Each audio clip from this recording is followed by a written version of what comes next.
Gracias, como siempre, a SEPA por contar conmigo para hablar de este tema que me gusta tantísimo, que es el tema del tabaquismo y la cesación tabáquica en la consulta.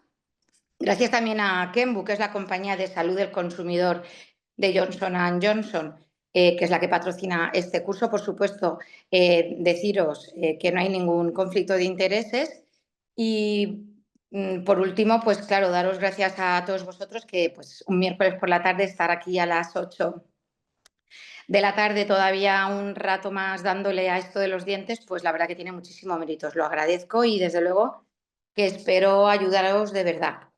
Bueno, yo hubiera titulado a esta conferencia Espanta los humos desde la consulta dental, porque es cierto que sabemos de sobra los efectos nocivos del tabaco, no solo en la cavidad oral, sino también en todos nuestros tratamientos, pero a pesar de que advertimos a los pacientes de que no deberían de fumar, no conseguimos demasiado éxito, no es suficiente. Entonces, ¿cómo podemos ayudar realmente a los pacientes que quieren dejar de fumar? Bueno, voy a intentar en esta charla daros un enfoque un poquito más práctico y hablar pues, sobre las diferentes herramientas que pueden resultarnos útiles para salvar las diferentes barreras que ya iremos viendo, que son las que nos impiden que nos impliquemos en la cesación tabáquica o y sobre todo que tengamos éxito en el tratamiento del tabaquismo. Así que sin más, empezamos. A ver si puedo. Vale. ¿De qué vamos a hablar? Bueno, yo he enfocado la charla en 3 puntos. Primero, para abordar con éxito la cesación tabáquica, lo primero tenemos que entender el problema. ¿Por qué es tan difícil dejar de fumar? O sea, tenemos ahí que rascar un poquito para saber qué es lo que sucede. Yo creo que esto es fundamental. En segundo lugar, tenemos que identificar cuáles son las barreras identificarlas y eliminarlas, que son las que nos dejan que no avancemos en esto. En tercer lugar, tenemos que tener muy claro que hay que seguir unas pautas, no hay que inventar, no hay que improvisar y que podemos hacer una intervención muy sencilla y muy eficaz. Y, en último lugar, aunque no por ello menos importante, en las conclusiones quiero hacer hincapié en que es cierto que es muy importante que los pacientes dejen de fumar, pero realmente lo que es importante es intentar conseguir evitar que los adolescentes inicien en el consumo. Así que empezamos con la primera parte.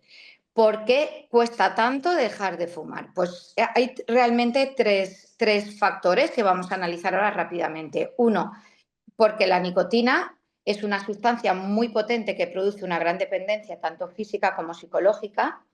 En segundo lugar, es difícil dejar de fumar porque el tabaquismo está muy relacionado con el estilo de vida.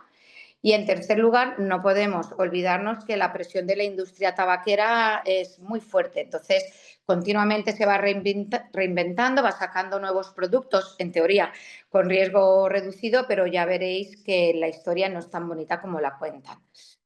Así que nos ponemos ya con el tabaquismo. Yo siempre lo digo, por favor, acordaos que el fumar no es un hábito y no es un vicio. El tabaquismo es una enfermedad crónica, adictiva, recurrente y por ello susceptible de tratamiento.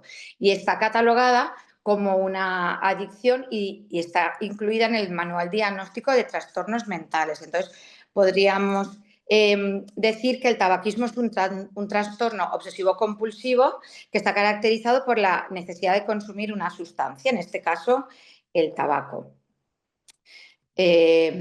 Además, no podemos olvidar que las diferencias en la vulnerabilidad pues depende mucho de cada persona, ¿vale? Y depende de la genética y sobre todo que no hay dosis que se puedan considerar ni inofensivas ni seguras. Y eso también lo deberíamos de incluir para los fumadores pasivos. ¿Vale? Un resumen muy rapidito de por qué es tan malo el tabaco. Pues bueno, el tabaco contiene hasta 4.000 sustancias tóxicas y su consumo está relacionado con el deterioro de funcionamiento de casi todos los órganos, sistemas y muchos tipos de cáncer, ¿vale? Porque lleva ya muchos años de consumo y se han podido valorar muy bien los efectos a largo plazo. El efecto del tabaco, el efecto tóxico es directo sobre la boca. Entonces sí que es verdad que a nivel oral las repercusiones son pues, muy importantes.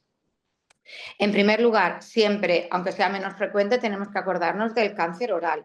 ¿vale? Que es un cáncer que se diagnostica tarde porque no molesta y está en zonas poco visibles, tarda años en formarse y tiene una relación en un 90% con el consumo de tabaco, ¿vale? Y tiene muy mal pronóstico. En segundo lugar, la relación menos grave pero mucho más frecuente es la periodontitis y en un gran porcentaje de los casos de periodontitis están relacionados con el tabaco, sobre todo también con formas ulcerativas y sabemos que afecta de una manera muy clara a la respuesta de todos nuestros tratamientos y sobre todo a la evolución de la enfermedad. O sea que está de sobra demostrado que los pacientes que fuman pierden más dientes y evolucionan muchísimo peor, pero tampoco podemos olvidar todos los problemas con los implantes derivados del consumo de tabaco, o sea, los fracasos tardíos relacionados con el tabaquismo y luego los fracasos los precoces y los tardíos relacionados con la perimplantitis, en los cuales pues, el tabaquismo es uno de los principales factores de riesgo. Entonces, hablemos de la nicotina. La nicotina es una muy potente sustancia psicoactiva que produce una fuerte dependencia, tanto física como psicológica, social y conductual. Y esto quiere decir que esta dependencia hace que la conducta del consumo de tabaco sea muy compleja y que están también implicados otros factores etiológicos, también ambientales y genéticos. Entonces, ¿por qué es tan adictiva la nicotina? Pues bueno, sabemos que cuando consumimos un cigarro, ¿vale? Perdón. Al consumir un cigarro, la nicotina rápidamente se desplaza hacia el cerebro y ahí conecta con los receptores nicotínicos, activa a otras neuronas y entonces se libera dopamina. Esta dopamina está relacionada con la sensación de placer y la activación de estas otras neuronas lo que hace es activar el sistema de recompensa. En cuanto baja esa dopamina, empiezan los síntomas del síndrome de abstinencia, estamos más nerviosos, irritables, etcétera, y entonces se enchufa el deseo de volver a encender otro cigarrillo, ¿vale? Y entonces esto hace que continuemos con el abuso del consumo. Entonces podríamos decir pues, sí, que fumar es un placer, pero es un placer que es verdad que mata suave y dulcemente. Entonces, en segundo lugar, ya sabemos por qué la nicotina es tan adictiva, pero en segundo lugar es importantísimo hablar de que el tabaco, al igual que el alcohol, es una droga social. Y al ser una droga social que está bien aceptada, está bien vista, pues forma parte del estilo de vida. Entonces es normal que la gente fume en casa, fume delante de sus familiares, de sus amigos, y está como muy bien tolerado. ¿Por qué produce más dependencia la nicotina que otras drogas? Pues además de por esta tolerancia social y familiar, porque la instauración es mucho más lenta, además es una droga legal y es una droga muy barata y goza de un amplio marketing, ¿vale? O sea, todavía se están regulando todas estas cosas. Es verdad que se han hecho adelantos, pero todavía debería de haber más control, sobre todo con los nuevos dispositivos de consumir tabaco y nicotina. Pero sobre todo el problema del tabaco es que está muy implicado en las relaciones sociales y entonces cuando nos reunimos con amigos en una boda, una quedada, etcétera, pues es que igual que consumes alcohol, te enciendes el cigarro y esto hace que aumente de una manera muy fuerte el número de recaídas y luego, sobre todo, ante situaciones emocionales, ya sean positivas o negativas, estoy muy contento, pues voy a celebrarlo. Me bebo una copa de vino y me enciendo un cigarro. O cuando estoy muy triste porque he tenido un disgusto, me han dado una mala noticia, pues también repetimos la misma conducta, ¿vale? Alcohol y tabaco, porque además estas dos drogas van muy asociadas y es verdad que el efecto del alcohol hace también que los tóxicos del tabaco penetren más en la mucosa, con lo cual empeora mucho el riesgo, sobre todo en el caso del cáncer oral. Hablando del estilo de vida, perdón, otra cosa importante es el estrés, la sociedad actual en la que vivimos, todo va muy rápido, todos vamos corriendo, todos tenemos muchas cosas que hacer, todos estamos muy estresados, ¿vale? Entonces, claramente el tabaco está muy vinculado al estado emocional. Ante episodios de ansiedad, de tristeza, estamos nerviosos, estamos aburridos, todas estas emociones hacen que nos den ganas de encendernos un cigarro. Entonces, siempre hemos pensado, ¿Fumar ayuda a relajarse? Pues parece ser que sí, como nos libera dopamina, nos hace sentir placer, pues parece ser que esto nos puede relajar, pero sin embargo hay muchos estudios que demuestran que aunque fumemos más al estar estresados, no se alivia el estrés. Y de hecho, sobre todo se ha visto que al dejar de fumar, niveles de estrés y ansiedad en fumadores disminuyen. Esta relación entre tabaco y estrés o tabaco y ansiedad, por ejemplo, está muy bien descrita en adolescentes, de manera que conforme el adolescente establece el consumo de tabaco, pues de manera paralela va aumentando también el estrés y la ansiedad. O sea que esto también hay que tenerlo muy en cuenta. Y en tercer lugar, ¿por qué es tan difícil dejar de fumar? Pues porque tenemos la presión de la industria tabacalera continuamente detrás de nosotros, continuamente reinventándose, sacando nuevos productos que en teoría nos han hecho pensar que son de riesgo reducido, y esto hace que el consumo se vaya transformando, va disminuyendo el consumo de tabaco convencional, pero hay un auge muy potente de las nuevas formas de consumo. ¿Esto es un autoengaño también? Pues bueno, si el que le gusta fumar piensa que fumando vapor no va a pasar nada y con esto perpetúa el consumo. Pero realmente yo creo que lo que falta es muchísima información. Como ahora veremos, las nuevas formas de fumar es que incluso los padres de hijos adolescentes no tienen ni idea de las cosas que hay disponibles en el mercado, que se pueden comprar en cualquier tienda, en cualquier estanco. ¿Cuál es un poquito la tendencia actual? Pues la tendencia actual es a la disminución del tabaco convencional, más atenuada esta disminución en mujeres. Las mujeres cada vez parece que fuman más y el hombre cada vez fuma menos, y sobre todo en clases desfavorecidas eh, sí que está habiendo un poco de aumento de consumo, ¿vale? Los problemas económicos también tienen que ver mucho con el consumo de otras drogas, alcohol y tabaco, en este caso. La OMS y todos los sistemas sanitarios alertan del aumento del consumo en adolescentes, sobre todo a edades más tempranas. En España, alrededor de un 24% fuma, un 22% a diario, y es verdad que somos uno de los países que no el que más se fuma, pero sí que es el país de Europa en el que se empieza a fumar más pronto, ¿vale? Está alrededor de entre los 11 y los 13 años, y esto también pues es algo muy importante a tener en cuenta. Os he puesto aquí pues una imagen de las alternativas al consumo de tabaco. Y entonces vemos que se solapan. Tenemos en primer lugar el tabaco convencional, se quema tabaco. Luego tenemos el tabaco que no se quema, sino que se calienta, ¿vale? Que luego veremos las imágenes. Luego tenemos los cigarrillos electrónicos y los vapers, que pueden o no contener nicotina y que calientan un líquido que emite un vapor. Pero claro, para complicar todo esto, pues surge el tabaco picado, ¿vale? Que es el rapé más tradicional, y sobre todo el snus.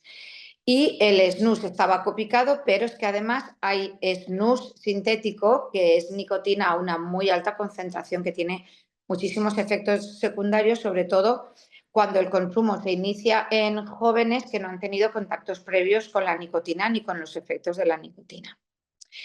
En esta imagen lo vemos, ¿vale? Un breve resumen. Tenemos el tabaco con humo, que es el convencional, que el tabaco se quema a 800 grados, y esto incluiría el cigarrillo convencional y el tabaco de liar, y la pipa de agua, ¿vale? Mucha gente piensa que la pipa de agua es vapor, y no, en la pipa de agua se quema tabaco y se queman pues otras hierbas, y se pueden poner otros aditivos. El tabaco, o sea, pasa a través del agua para enfriarlo, pero realmente no filtra ni el tabaco ni los compuestos tóxicos. Y de hecho, una sesión de shisha o de pipa de agua equivale, pues, una sesión de 1 hora puede equivaler casi a una cajetilla de cigarrillos convencionales. En segundo lugar, tenemos el tabaco sin humo, que sería el tabaco calentado, que lo veis en la imagen de arriba, que es el IQOS. De momento no hay otro disponible. Y luego tenemos el tabaco picado, que puede ser el rapé, que es el polvo, que aquí en España creo que se consume muy poco, yo no lo he visto nunca. Y luego tenemos el snus marrón, que viene como unas bolsitas de té chiquitinas, que es tabaco picado, que se mete debajo del labio y que de manera progresiva va liberando pues, los compuestos tóxicos del tabaco y, por supuesto, la nicotina.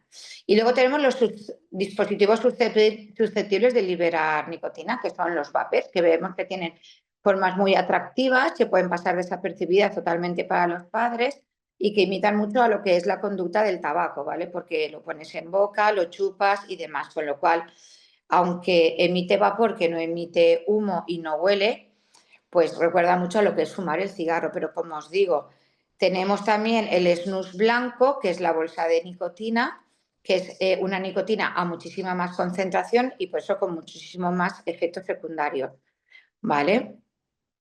¿Qué podemos decir de todas estas nuevas formas de fumar? Pues las cuatro cosas más importantes, que no sirven para dejar de fumar como en un principio intentaron venderlo. Es un cambio en la forma de consumo y lo que hace es que se promueve mucho lo que es consumo dual. Cuando puedo me fumo el cigarro, cuando no puedo estoy en un sitio en el que está prohibido fumar, me fumo el vapor y entonces continuamos con el consumo. Tampoco son inocuos para la salud. O sea, sabemos que el vapor, el pulmón no está preparado para respirar y que el vapor produce mucha patología respiratoria y que incluso puede producir daño en células madres cerebrales, problemas bucodentales, porque los vapers llevan unas baterías de litio que a veces se calientan, pueden explotar y aparte de los traumatismos de morder las boquillas, también hay traumatismos dentales. Y el snus, que se lleva consumiendo mucho tiempo en los países nórdicos, pues se ha visto que lo que ofrece es un mayor riesgo de cáncer de esófago y páncreas y luego también produce lesiones en la mucosa por el contacto directo de la bolsa que se introduce debajo del fondo de vestíbulo. Y en tercer lugar, hablaríamos de la falsa sensación de seguridad. Los jóvenes han perdido el miedo al tabaco y está incrementándose de una manera alarmante el consumo, ¿vale? Se ha visto que consumir vapers y cigarrillos electrónicos multiplica por 4 la posibilidad de ser fumadores de tabaco en un futuro.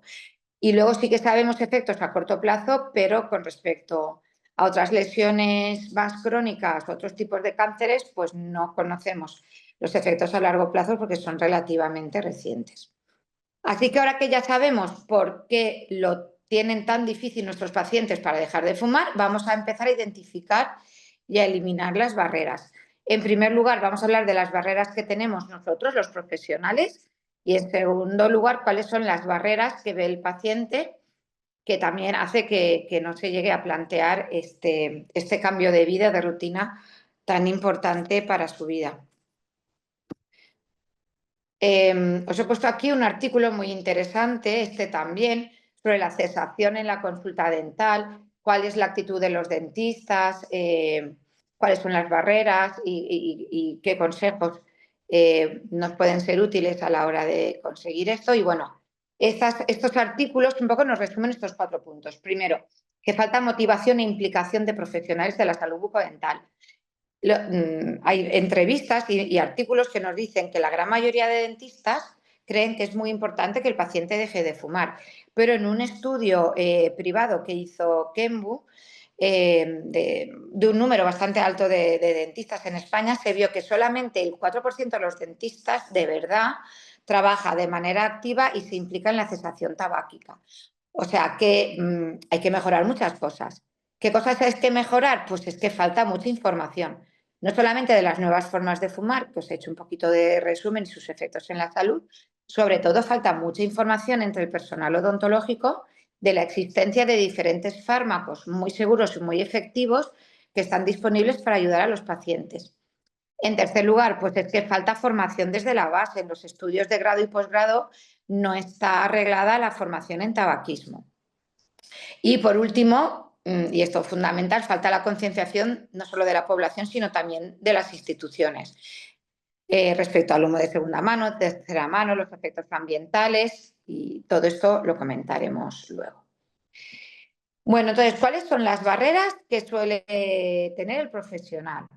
Pues estas 4 son las que más identifican. Pues no ayudo a mis pacientes a fumar porque eso no es mi responsabilidad, que lo haga el médico de cabecera.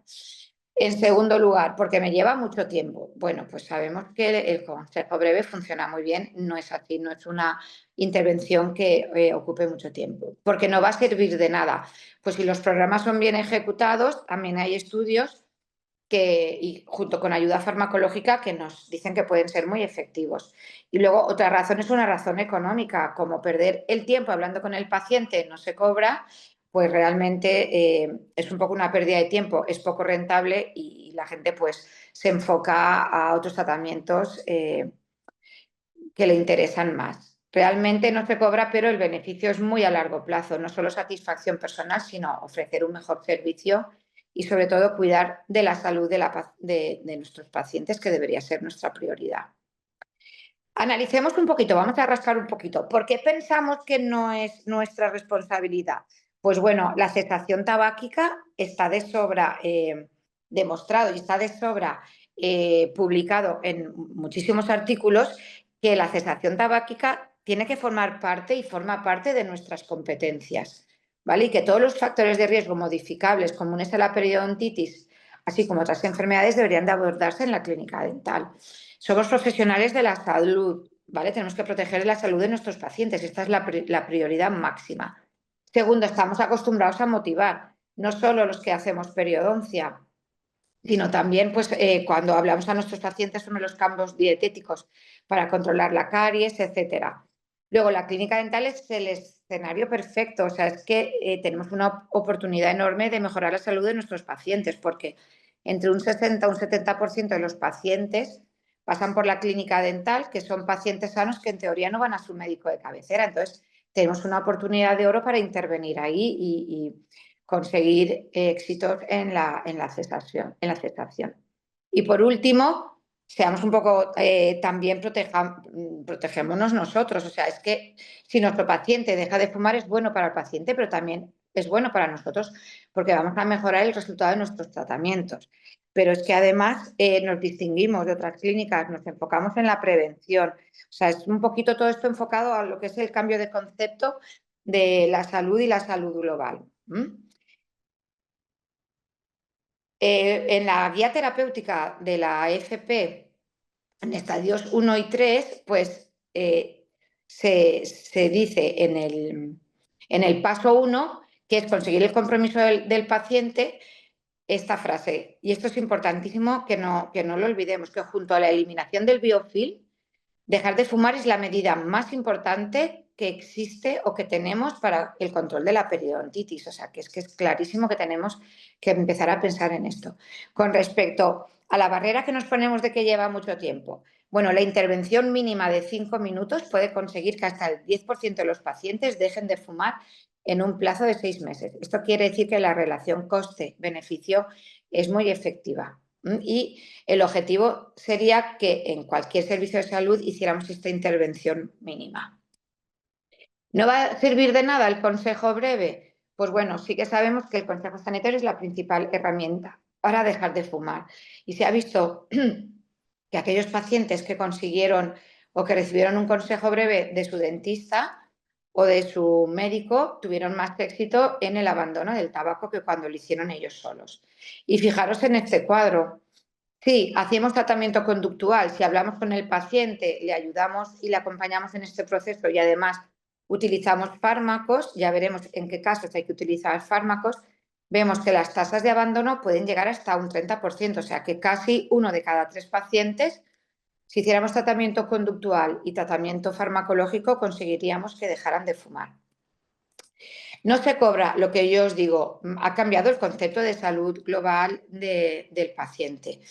Este estudio que se hizo en los servicios de salud australianos en 2012 está fenomenal. A mí me gusta mucho porque, bueno, un poco analiza todo esto.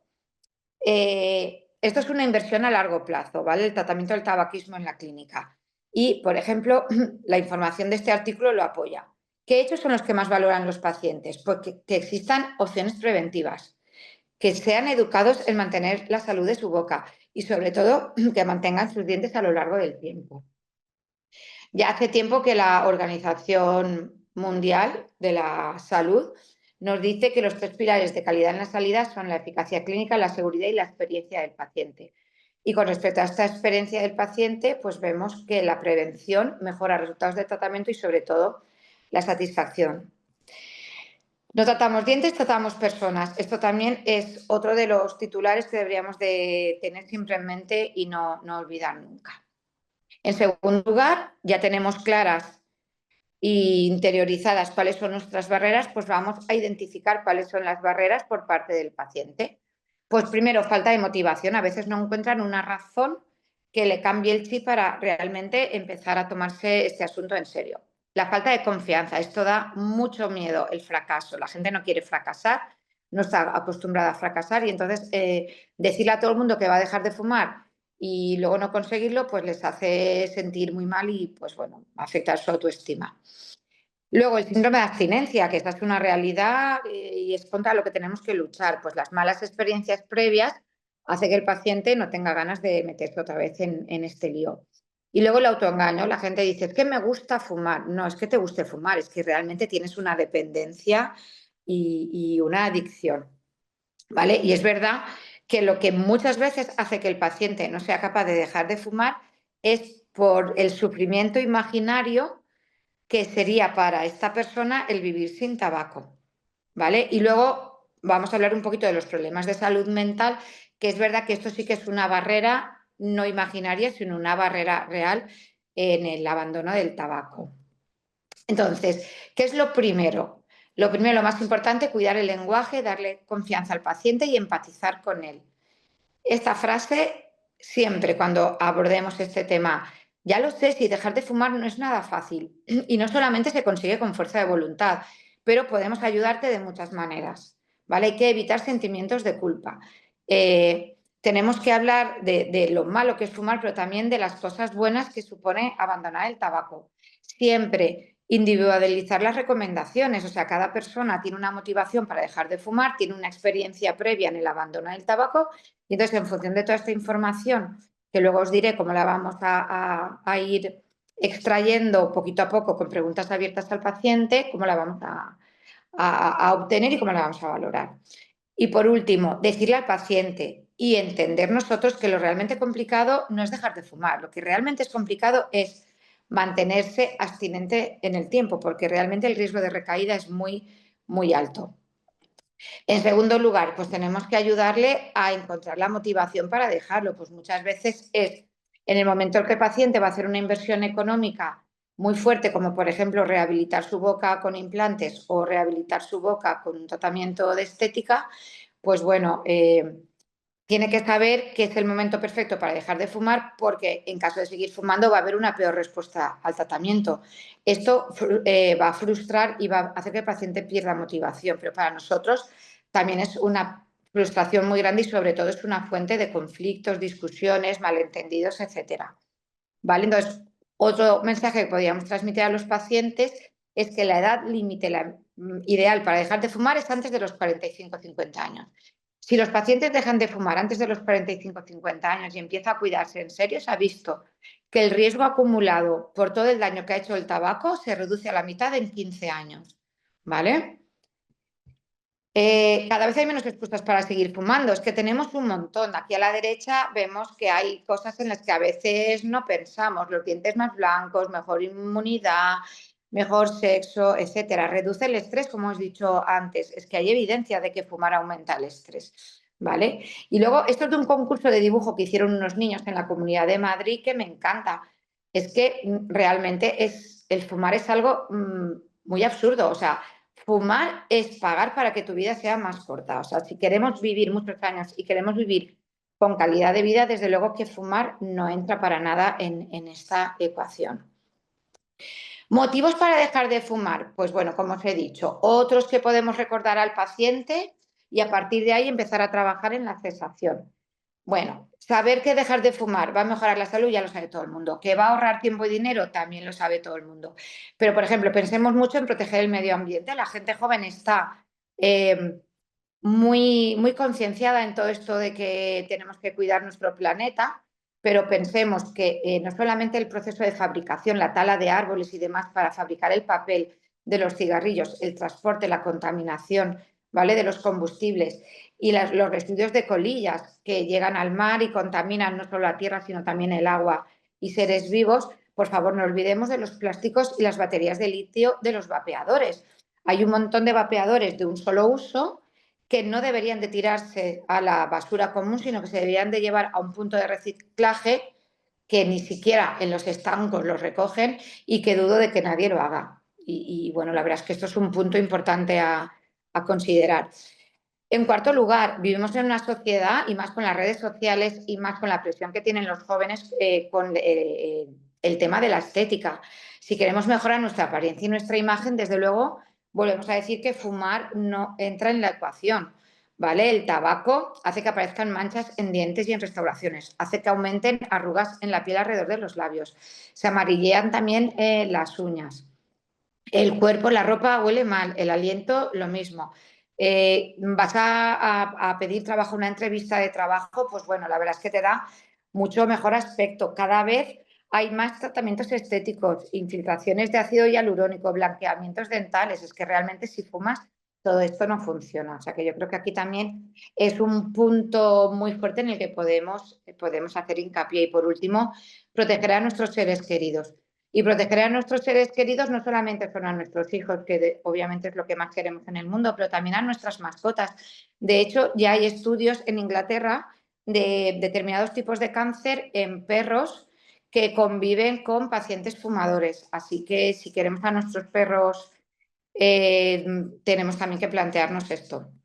Por favor, acordarnos del humo de segunda mano y los riesgos del fumador pasivo.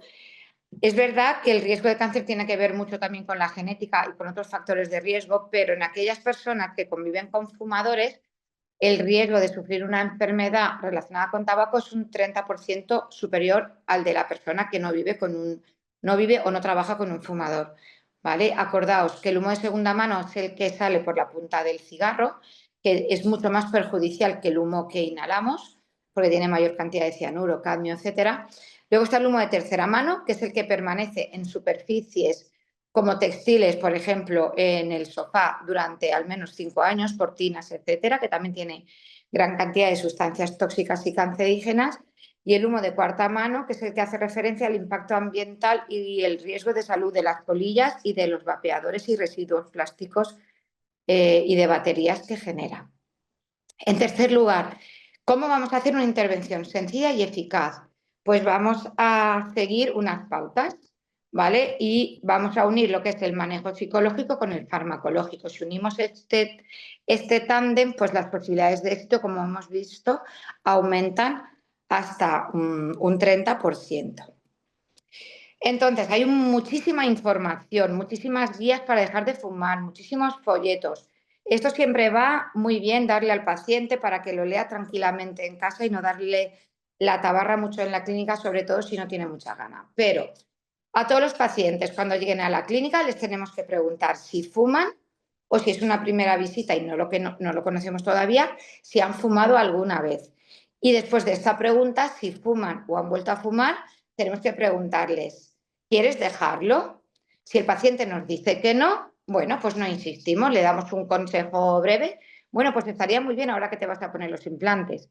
Terminamos, como hemos dicho, con una nota positiva y le decimos que si más adelante te ves con más fuerza, con más ganas o más motivado para hacerlo, acuérdate que estamos aquí en la clínica y que te podemos ayudar y darte una serie de trucos y cosas que te van a hacer un poquito más fácil este cambio de vida. Si el paciente nos dice que sí que fuma y que sí que le gustaría dejarlo, pues seguimos preguntando. ¿Y quieres hacer un intento en breve? No, en breve no, porque ahora tengo mucho lío. Bueno, pues entonces, ¿cuándo te gustaría dejar de fumar? Al año que viene. Bueno, todo esto tiene que quedar registrado.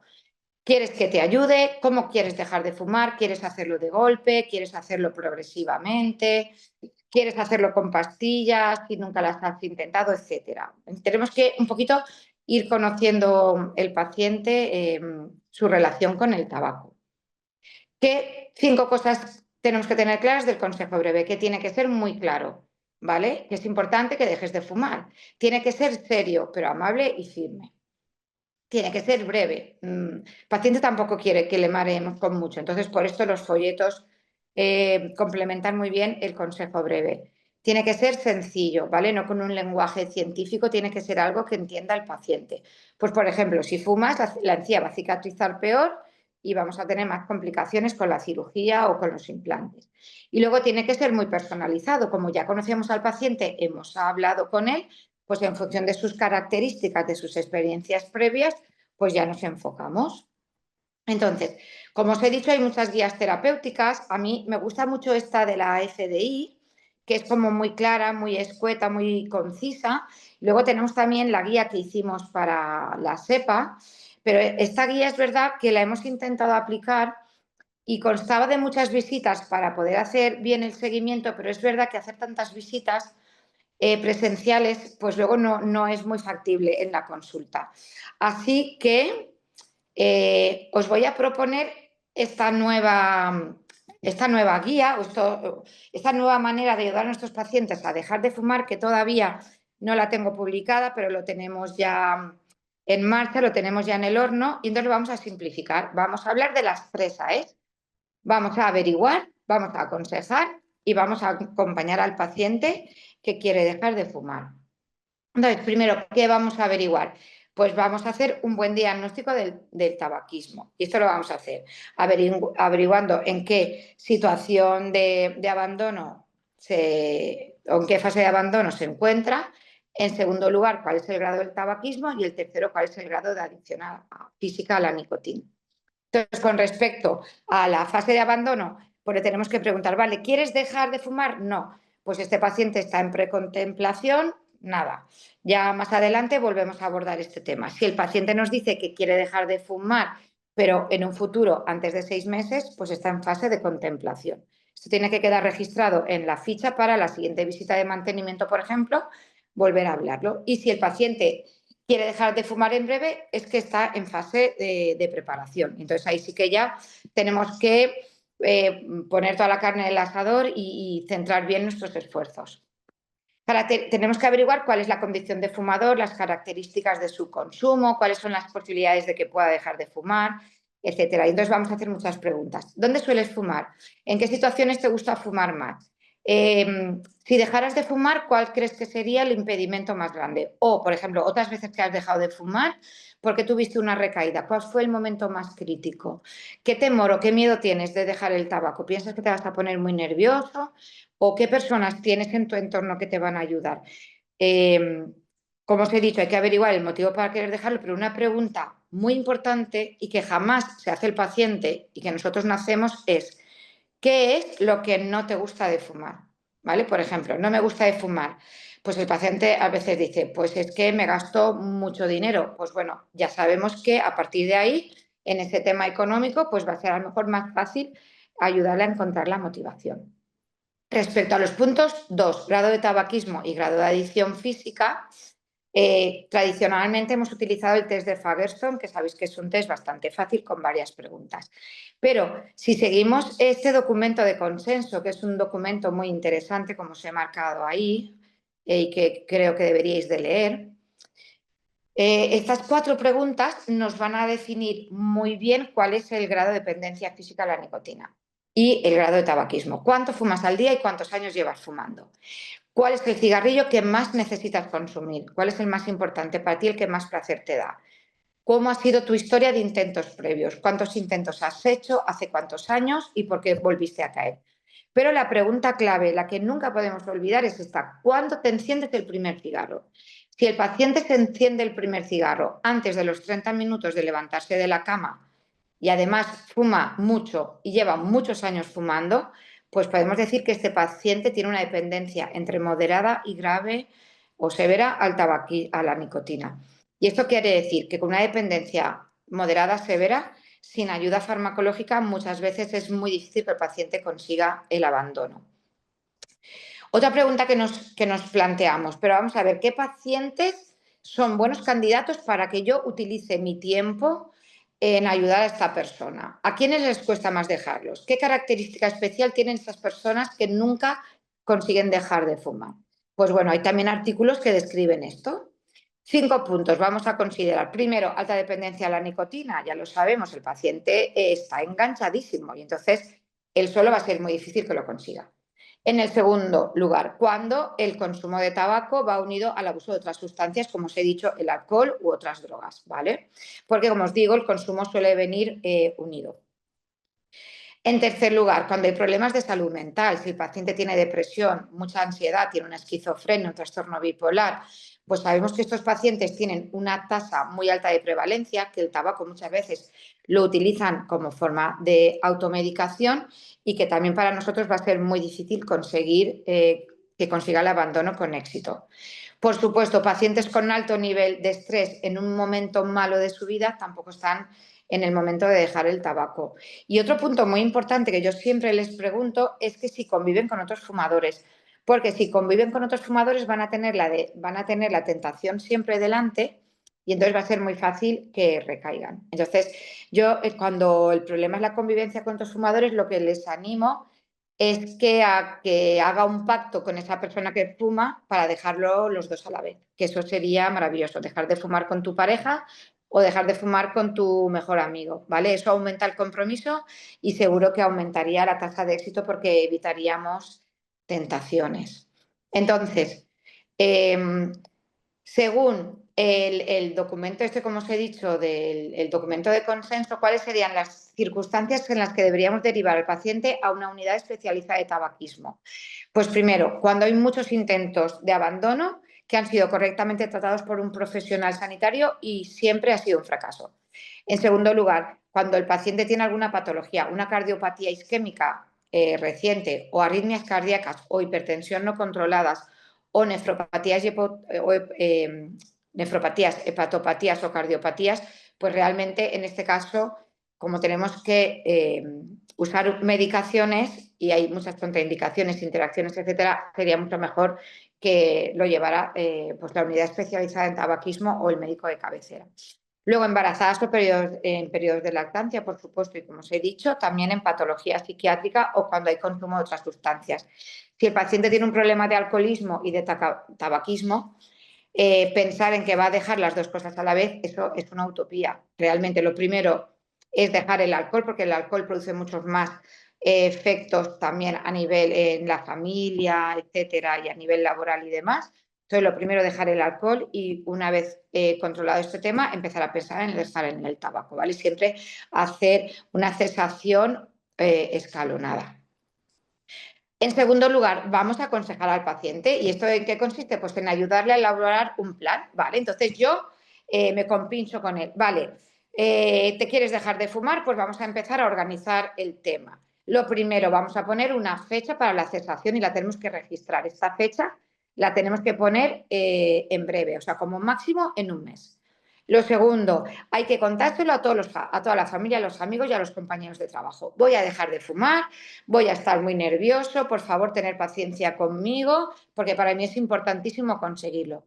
Compartir este propósito de dejar de fumar, aumentar el compromiso, de verdad, está más que demostrado.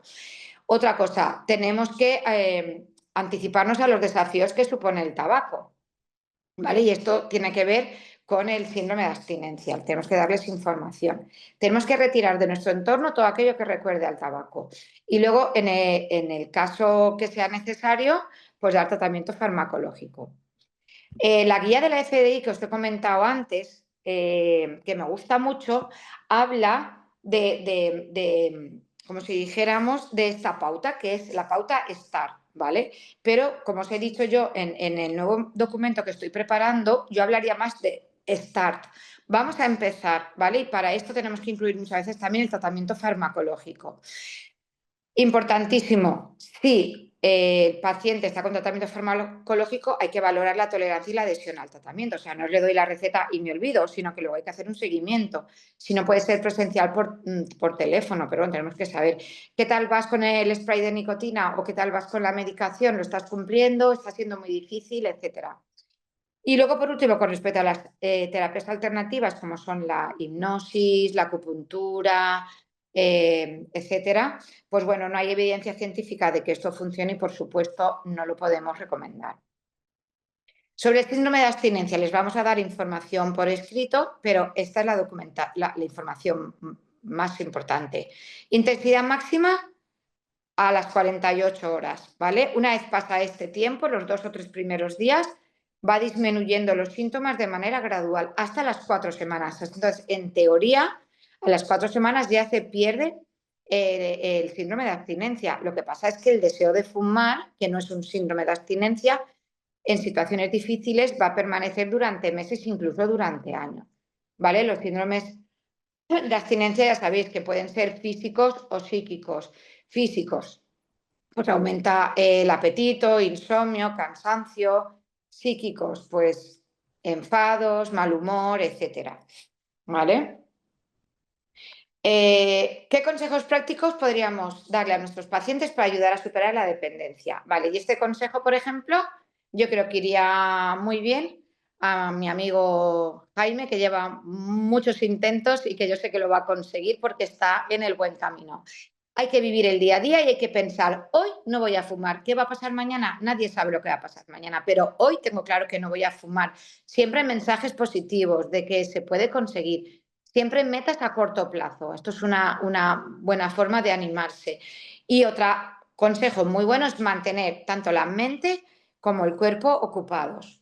¿Vale? Y esto quiere decir hacer mucho deporte, cuando tengas muchas ganas de fumar, me cepillo los dientes o bebo agua, porque en unos segundos este craving, este deseo de fumar va a pasar muy rápido. Que estoy en una fiesta y todo el mundo está fumado, pues yo me cojo una pajita y estoy con la pajita en la mano y la doblo y la rompo y la chupo, pero todo esto va a evitar que yo me encienda un cigarro, ¿vale? Lo mismo, siempre en el bolsillo mi spray de nicotina para en el momento en que sé que voy a caer, que no voy a poder más, me hago un puff y enseguida mi cerebro se va a relajar porque mis receptores de nicotina van a estar saturados, ¿vale? Es muy importante evitar excitantes, el café y el alcohol aumentan el deseo de fumar, ¿vale? El ejercicio aeróbico disminuye la necesidad de inhalar humo. O sea, tú vienes de hacer deporte, estás fatigado y lo último que te apetece es encenderte un cigarro. Las prácticas, las técnicas de relajación, el yoga, todo esto también te puede ayudar. Y sobre todo, evitar la presión social. O sea, evitar aquellos ambientes o aquellas personas en las que te van a tentar o que sabes que no te van a ayudar en conseguir el éxito, ¿vale? Entonces, durante un tiempo, no es que te aísles del mundo, pero sí que a lo mejor durante unos 3 meses deberías un poco de disminuir tu vida social para conseguir llegar fuerte a los 3 meses, que es cuando más alto es el éxito perdón, a los 3 meses cuando es más alto la posibilidad de recaída. Y esto formaría parte del tercer punto, que sería acompañar, ¿vale? El paciente tiene que saber que la recaída forma parte del proceso y que la recaída es una experiencia de aprendizaje, no es un fracaso. Por término medio, todos los pacientes tienen entre 2 o 3 intentos para poder dejar de fumar. O sea, es rarísimo, muy poco probable que los pacientes lo consigan a la primera. Entonces, acompañar, ¿qué significa? Recoger datos de la experiencia. ¿Cómo te has sentido? ¿Cómo ha ido? ¿Has tomado los fármacos? ¿Qué efectos adversos has tenido? Hay que transmitir interés, hay que reforzar el cambio de conducta y felicitarle por sus logros. Pero bueno, si ha tenido una recaída, pues vamos a averiguar qué ha pasado con la recaída. El paciente tiene que saber que siempre va a ser un fumador en potencia, que uno se considera exfumador al año de abstinencia y que si lleva 5 años sin fumar ya podríamos dar por finalizado el proceso del cambio. Pero bueno, que el peligro está ahí y que uno es fumador toda la vida. ¿Tipos de recaídas? Pues bueno, vamos a hablar de que hay 3 tipos de recaídas y esto también lo tenemos que hablar con el paciente. Están las precoces, que son las que aparecen antes de los 3 meses y que son secundarias al síndrome de abstinencia o al craving, ¿vale? Entonces, pues eso, hay que hacer cosas que le gusten al paciente, pues mira, date premios, date masajes, cómprate un capricho que antes no podías comprártelo porque gastabas mucho dinero en tabaco. Evitar la soledad, las cenas, amistades no respetuosas, todo eso, ¿vale? Como os he dicho, recortar un poquito la vida social los 3 primeros meses. Las intermedias suceden entre los 3 y los 6 meses y estas son secundarias al autoengaño. Entonces, tú crees que ya te has curado, ya no tienes tanto craving, ya no tienes tantas ganas de fumar, pero quieres celebrar un acontecimiento o buscas otras recompensas. Entonces, antes, algo positivo, voy a celebrar que me han dado un ascenso, o qué bien, pues hoy me lo merezco, me bebo la copa de vino y me enciendo el cigarro. O lo mismo, un acontecimiento triste, ¿vale? Pues lo mismo, intentar buscar un sustituto de la nicotina que no sea encendernos el cigarro. Y luego, por último, están las tardías, que pueden ser a los 6 meses o incluso años después de haber dejado el tabaco. ¿Vale? Esto suele ser muchas veces ante circunstancias dramáticas en las que se pierde el control emocional, situaciones de estrés muy intensas, pues un divorcio, la muerte, una enfermedad de un familiar querido. Y bueno, esto es muy difícil de prevenir y bueno, hay que explicar muy bien al paciente que, bueno, pues una vez superado este mal trago, pues ya volveríamos a iniciar el proceso de cambio y de abandono de tabaco.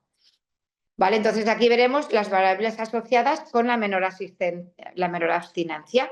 Como os he dicho, la alta dependencia a la nicotina hace que sea muy difícil dejar de fumar y hace que sea importante el tratamiento farmacológico. Si hay otros problemas psiquiátricos, si hay un alto nivel de estrés, como os he dicho, divorcio, cambio de trabajo, un despido, problemas económicos, etcétera. Y luego, sobre todo, si hay otros fumadores en casa, ¿vale? Nuestro paciente tiene que entender que no es lo mismo tener ganas de fumar con el recuerdo o la sensación de placer que me daba fumar. Evitar sentimientos de culpa y de vergüenza, averiguar qué ha pasado y nada, volver a poner otra fecha y volver a empezar el camino. Respecto al tratamiento farmacológico, recordaos que vamos a seguir los consejos de la SEFAC, que es la Sociedad Española de Farmacología Comunitaria. Bueno, ¿qué tenemos que saber muy bien antes de recetar un fármaco para dejar de fumar? Pues la situación médica del paciente, tenemos que tener controladas enfermedades, medicamentos, alergias y las características del fármaco, cuál es el protocolo de uso, las contraindicaciones, efectos secundarios y, por supuesto, hay que llevar una monitorización y un seguimiento, ¿vale? No podemos recetar como un antibiótico, no podemos recetar un antibiótico y decirle, bueno, pues ya está, no, el paciente tiene que volver para ver cómo ha ido la tolerancia y la adhesión al fármaco. Bueno, como os he dicho, esto es el documento del Grupo de Trabajo Respiratorio y Tabaquismo de SEFAC del año 22. Pues respecto a fármacos tenemos dos grandes grupos. Uno sería el tratamiento sustitutivo de la nicotina, que es la TSN, que no está financiado y que no necesita prescripción. ¿Vale? Tenemos los chicles, los comprimidos, el spray, los parches y luego puede ser la terapia combinada. Esto lo vamos a utilizar y va muy bien cuando hay una poca dependencia ya a la nicotina o hay un bajo consumo. Y esto se considera el primer escalón terapéutico. Pero ¿qué pasa? Que como esto no está financiado, mucha gente no quiere. No, yo quiero las pastillas que así me salen gratis y no tengo que pagarlas. Bueno, las pastillas que estamos recomendando ahora son la citisina y la citisiniclina, ¿vale? Porque sabéis que hubo un problema con la vareniciclina que se retiraron porque habían unos lotes contaminados y ahora estamos pendientes de que salga el medicamento genérico, ¿vale? El Champix ya no va a volver a salir. El bupropión también se utiliza. El bupropión lo que tiene de bueno no solo es que te quita el síndrome de abstinencia, sino que también reduce el craving, pero tiene muchas más contraindicaciones, tiene muchos más efectos secundarios y sí que es verdad que el bupropión, el Cintabac, es mejor que lo recete y lo lleve un médico. Respecto a citisina y citisiniclina, vemos que va muy bien en alta dependencia y en consumo moderado. Importante, no quita las ganas de fumar, no hay nada que te quite las ganas de fumar. El paciente tiene que tener clara la decisión y tiene que tener clara la motivación. Estos medicamentos lo que te van a hacer es que te van a quitar o te va a minorar los síndromes de abstinencia, pero no te va a quitar las ganas de fumar, ¿vale? Entonces, hagamos un resumen de estos medicamentos. Respecto a la terapia sustitutiva de la nicotina, ¿cuáles son los objetivos? Pues el primero, aminorar los síntomas de abstinencia, como os he dicho. Segundo, y esto es algo muy positivo, que es desensibilizar el receptor nicotínico del cerebro, ¿vale? Vamos a conseguir con la nicotina de estos fármacos que haga menos efecto y que se produzca una menos satisfacción después al encender un cigarro. En tercer lugar, vamos a suplir la necesidad urgente de fumar o el craving en un momento de mucho nerviosismo, de muchas ganas de fumar, ¿vale? Y por último lugar, tiene menos posibilidades de generar un trastorno adictivo. Muchas veces a mí el paciente me pregunta, bueno, claro, pero me quitas una nicotina y me pones otra. Vamos a ver, el parche, comprimidos, chicles, etcétera, solo llevan nicotina. No lleva todo lo malo, los 4.000 y pico sustancias tóxicas del tabaco, ni lleva el formaldehído y todo lo demás que llevan los vapers, ¿vale? Entonces, no son tan nocivos para la salud, pero además generan menos trastorno adictivo porque los picos son menores y son más diferidos, ¿vale? Y sí que es verdad que ayudan. Y son medicamentos, son tratamientos a corto plazo, entre 3 y 6 meses, como vamos a ver luego. ¿Cuáles son las contraindicaciones de la terapia sustitutiva? Pues todo lo que sean enfermedades cardiovasculares, úlcera gastroduodenal, si hay algún daño hepático y renal, como hemos visto antes también, y luego embarazo y lactancia. Y los efectos secundarios generales son, pues eso, dolor de cabezas, dolores de musculares, mareo, palpitaciones, alteraciones del sueño, etcétera. Pero luego, en función de la vía de administración, tenemos que, por ejemplo, en caso de los parches, puede haber irritación, prurito, como una especie de alergia donde se pega el parche. Y luego los psiques y comprimidos sí que es verdad que pueden producir más alteraciones digestivas, ¿vale? Pues dolor de estómago, náuseas, diarrea, incluso pueden producir úlceras bucales, irritación de garganta, etc.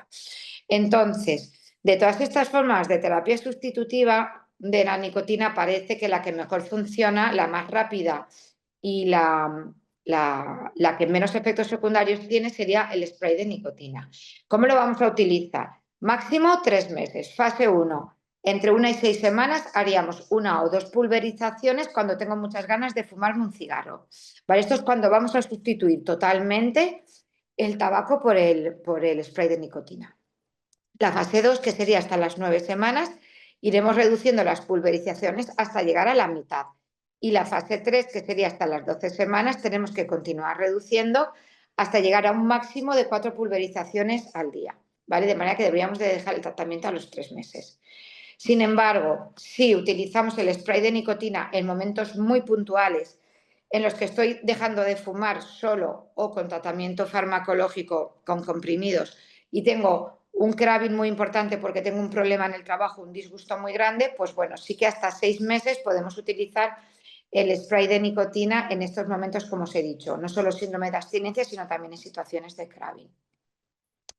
Y luego, por último, tenemos estos medicamentos, la citisina y la citisiniclina, que es un homólogo de la citisina. Son alcaloides de origen vegetal que hace ya muchos años que se utilizan sobre todo en otros países europeos, y lo que hacen es que compiten con la nicotina en los receptores cerebrales y entonces van desplazando a la nicotina de estos receptores, con lo cual, como también liberan un poquito de dopamina, gradualmente vamos eliminando el tabaco. Son tratamientos de 25 días y, como veis aquí en la gráfica a la derecha, al 5.º día se deja de fumar. Esta es la gráfica de toma de medicamentos del tolacitán. Es verdad que el Recigarum, que es el nuevo que ha salido, que es la citisiniclina, tiene lo que es el blister, como lo veis, te va indicando cuándo tienes que tomar. Entonces, a efectos prácticos, el Recigarum es muchísimo más fácil la pauta y la dosificación, ¿vale? O sea, que lo sepáis, el efecto es absolutamente el mismo.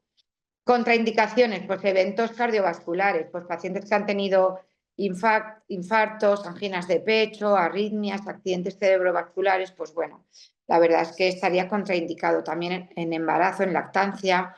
Hay que tener cuidado pacientes hipertiroideos, pacientes diabéticos, pacientes con trastornos psiquiátricos, todos estos, como hemos dicho, deberían ir a una unidad de tabaquismo. No está recomendando en pacientes menores de 18 años ni en pacientes mayores de 65 y sobre todo tampoco si hay problemas hepáticos y renales, como os he dicho, que habría que derivarlos a la unidad de tabaquismo. Y otra cosa importante que muchas veces se nos olvida decir es que puede interaccionar con anticonceptivos hormonales haciendo que disminuya su eficacia, con lo cual ojo con los pacientes, con las pacientes que están tomando anticonceptivos, tienen que tener muy claro que tienen que poner otras medidas para evitar un embarazo no deseado, ¿vale? Entonces, ¿cuáles son los 3 criterios para que se receten estos medicamentos con receta de la Seguridad Social y al paciente no le cueste dinero? Porque nosotros lo podemos recetar, pero obviamente tendrá que pagarlo. Si quiere que se lo recete su médico de cabecera, tiene que cumplir estos 3 requisitos. Primero, tiene que tener una motivación expresa, clarísimo, que quiere dejar de fumar. Perdón que se me ha ido. ¿Vale? Entonces, hay que constatar que ha habido por lo menos un intento en el último año. Tiene que fumar más de 10 cigarros al día. El paciente que se fuma 3 cigarros al día no tiene que tomarse esta medicación, no se lo van a recetar. Luego, que tiene que tener un alto nivel de dependencia, que sería un test de Fagerstone mayor de 7 o, como os he dicho antes, un consumo de muchos años o sea, de 20 cigarrillos al día y que además se enciende el primer cigarro antes de los 30 minutos. En este caso, pues sí que estaría indicado recetar estas medicaciones. Y ya por último, vamos a irnos a las conclusiones. Como os he dicho, dentro de la conclusión, lo primero, vamos a centrarnos en la importancia de evitar el inicio del consumo en adolescentes. Y no solo en adolescentes, porque se ha visto que con vapeadores, no solo los niños empiezan a vapear muy pronto, incluso a partir de los 8 hasta los 11 años, sino que gente que no ha fumado nunca, más allá de los 20 años, está empezando a fumar vape. Y sabemos que esto al final les puede llevar al consumo de otros tipos de tabaco. ¿Vale? ¿Qué mensaje les tenemos que decir a nuestros pacientes? Que a cierta edad, si nunca has fumado, va a ser mucho más difícil que empieces a fumar. O sea, que hay que aguantarse fuerte, pues lo que os digo, hasta los 20 y si puedes 25 años. Y sobre todo lo importante, cuantos más años llevas fumando, más difícil va a ser dejarlo. Esto es un poquito cifras, ¿vale? Para que veáis. El 40% de consumidores de cigarros no fuman tabaco. Es muy habitual el consumo dual. Me dejo el cigarro, me cojo el vapor, me dejo el vapor, me cojo el cigarro y vamos cambiando. Lo que pasa es que nunca dejamos de enriquecer el bolsillo de las tabaqueras. Y por último, el consumo está aumentando de manera alarmante. Es que le hemos perdido el miedo al tabaco. No solo los jóvenes han perdido el miedo al tabaco, es que los padres que permiten fumar a sus hijos son de un 30%. Esto son datos de una encuesta del Ministerio de Salud, como veis abajo. ¿Vale? Entonces, esto es por la falsa sensación de seguridad. O sea, es que los vapes, el snus, también son malos, también producen muchas patologías. Otra cosa, la gente dice, no, es que los cigarrillos electrónicos o los vapes no llevan nicotina. Pues fijaos las cifras de consumo. Los vapers parecen todos iguales. El padre que sabe si el vaper de su hijo lleva nicotina o no, porque no lleva ninguna pegatina especial que lo identifique. El 48% llevan nicotina y de los dos tipos el 24%, o sea que un 70 y pico por ciento de consumo al final es con nicotina, ¿vale? Este es otro estudio que ha hecho el Ministerio de Salud en el año 23 sobre una encuesta sobre el uso de drogas en enseñanzas secundarias y fijaros los datos. Es que son tremendos. Es que 4 de cada 10 jóvenes ya ha probado el vapor, una más alta prevalencia entre chicas que entre chicos. Sin embargo, el tabaco tradicional afortunadamente vemos que está bajando. Todo esto está relacionado y también sale en la encuesta con la aceptación social del vapeo entre los adolescentes, porque hay una promoción también incluso en redes sociales como algo menos perjudicial, menos dañino. ¿Vale? Entonces, los especialistas insisten en que tenemos que transmitir el mensaje de que también tienen compuestos tóxicos. E incluso ya se ha identificado una nueva enfermedad pulmonar que no estaba descrita asociada al consumo de vapers, que es el EVALI. No sé si la conocéis esta enfermedad, pero os la resumo en un poco. Es una lesión aguda o subaguda que es potencialmente grave y que presenta síntomas en días o semanas por contra del tabaco convencional, que sabéis que tanto la enfermedad pulmonar obstructiva como el enfisema tardan muchos años en desarrollarse. ¿Cuáles son los síntomas de esta EVALI? Pues falta el aliento, tos, dolor en el pecho, fiebre, escalofríos, gastrointestinales, arritmias que incluso a veces han llevado al ingreso hospitalario de niños y a la administración de oxígeno. Y fijaros, también está demostrado que puede aumentar el asma o empeorar enfermedades ya existentes. ¿Qué otros efectos produce el consumo de nicotina en adolescentes? Ya sea con el snus, ya sea con el vapor, ya sea con cigarros. Pues va a dañar las partes del cerebro que todavía se están desarrollando y tienen mucho que ver con el aprendizaje, el estado de ánimo y el control de impulso, ¿vale? Incrementa muchísimo el riesgo de consumo de otras sustancias, ¿vale? Como por ejemplo el cannabis, sobre todo el consumo de shisha o la pipa de agua. ¿Qué es lo que incita a los adolescentes a fumar? Esto también es resultado del estudio del 2021 del Plan Nacional sobre Drogas del Ministerio de Salud de España. Curiosidad, rebeldía, influencia de los adultos, presión del grupo, insatisfacción, falta de autoestima. Algunos dicen que es que les gusta el sabor del tabaco, porque les da mucho placer, no saben, no contesta. Pues estas son las tres cosas importantes. En esta encuesta se vio que el 40% de los alumnos decían que habían visto fumar a sus profesores en su centro educativo. O sea, ya la normalización no es que el padre o la madre fuman en casa, es que hasta los profesores parece ser que los han visto fumar en la puerta del colegio, porque obviamente en los centros no se puede fumar. Porque les gusta el sabor, esto es imposible. Al inicio todos sabemos que el tabaco está malísimo. ¿Qué pasa? Que por esto se ponen saborizantes. Le ponen sabores de piña colada, le ponen sabor de coco, sabor de vainilla. Todo esto hace que sea mucho más atractivo y así se camufla el mal sabor del tabaco o de la nicotina. Y luego no sabe, no contesta, pues bueno, muchas veces los adolescentes fuman por moda, por redes sociales, porque es guay y porque, bueno, todo lo que hacen los demás en el TikTok o en el Instagram, pues parece que es chulo. Os he puesto esto que hace falta medidas legislativas para evitar el consumo en adolescentes. Fijaros, a la izquierda, estas es unas imágenes de televisión de que a una niña en su comunión le regalaron cigarrillos electrónicos, ¿vale? Luego los padres dijeron que era una broma, que tal, pero bueno, es que esto es algo totalmente intolerable. Como, por ejemplo, la comercialización de vapeadores con forma de muñecos de Bob Esponja o de ositos de peluche. Claro, el padre ve esto lo pueden comprar en un kiosco, en una tienda de alimentación, y el padre no sabe si esto es un vapor o es un juguete. O sea, es que todo esto debería de desaparecer. Fijaros también a la derecha esta campaña que se hizo en el 2019 de que el tabaco ata y mata en todas sus formas, que causó muchísimo revuelo. Imagino que nadie recordaréis esta campaña porque enseguida el Ministerio de Sanidad la tuvo que retirar porque hubo muchísimas protestas por parte de las compañías tabaqueras, ¿vale? Porque decían que había una manipulación de información, que había una falta de veracidad. O sea, que fijaros el poder tan brutal que tiene la industria tabaquera. Pero es que incluso con el snus llegamos tarde, porque el snus es súper discreto, no se pone en la boca, se mete dentro del labio, no abulta. Esas cajitas, vamos, pueden, como son cajitas de metal muy bonitas con dibujos, podría parecer que son unos caramelos. Si el padre no lo abre, no lo puede identificar.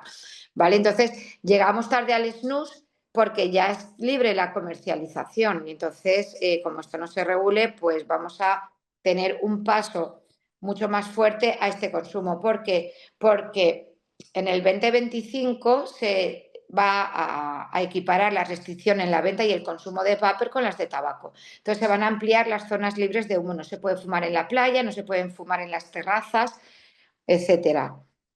¿Vale? Se va a poner un veto a los cigarrillos electrónicos de un solo uso, ya sabemos también por lo que contaminan. Se va a sancionar el consumo de vapers a los menores de edad con una falta leve y 100 euros de multa. Se van a subir los impuestos y ya se han eliminado los saborizantes y los aromatizantes. Creo que no del todo, pero en eso estamos. En el 20 se quitó el mentol porque el mentol daba sensación como de algo saludable y hacía muy atractivo, pero hecha la ley, hecha la trampa, pues si prohíben el mentol, ¿qué pasa? Pues que ahora han sacado estas cápsulas, estas bolitas de mentol que tú perforas en la colilla, en el filtro y metes esta bolita, con lo cual vuelves a fumar el mentol. Todo esto no está regulado, os he dicho.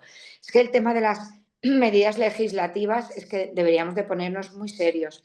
En el 2027 se va a hacer el empaquetado genérico, con lo cual se va a perder la imagen de marca y entre que se va a subir el precio y se va a hacer el empaquetado genérico, pues esperamos que también haya una disminución del consumo de tabaco convencional, pero como os digo, va a haber un aumento de las otras formas del tabaco. Como os he dicho, el snus da mucho miedo.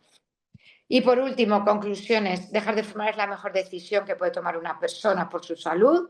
Dejar de fumar nos hace más libres para nosotros, para los que nos rodean y protegemos el medio ambiente. Hemos de desnormalizar esta conducta. Fumar no es normal.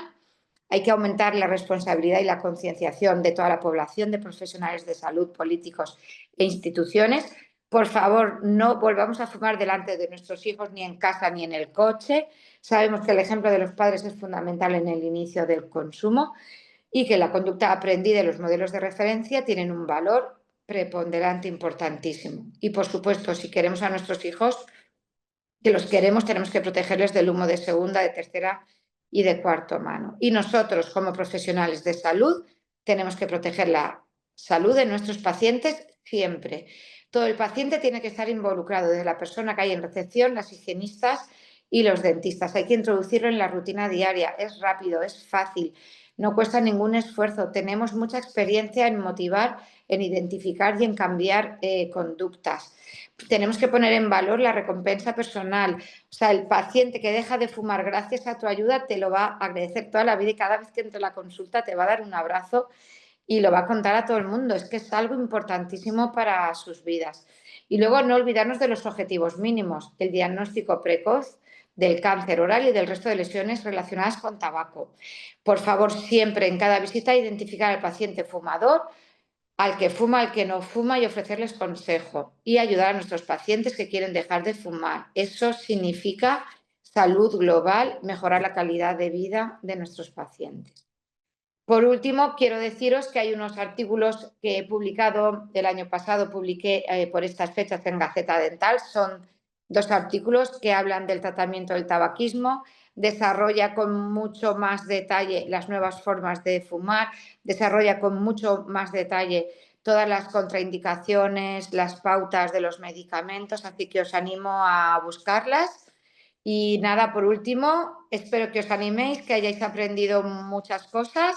Tenéis aquí mi dirección de mail por si necesitáis alguna de las guías, si necesitáis algún artículo, cualquier cosa, por favor, escribidme y estaré encantadísima de ayudaros a iniciar vuestra nueva vida en cesación tabáquica y, sobre todo, la nueva vida de aquellos pacientes que van a dejar de fumar gracias a vosotros. Así que gracias y buenas noches.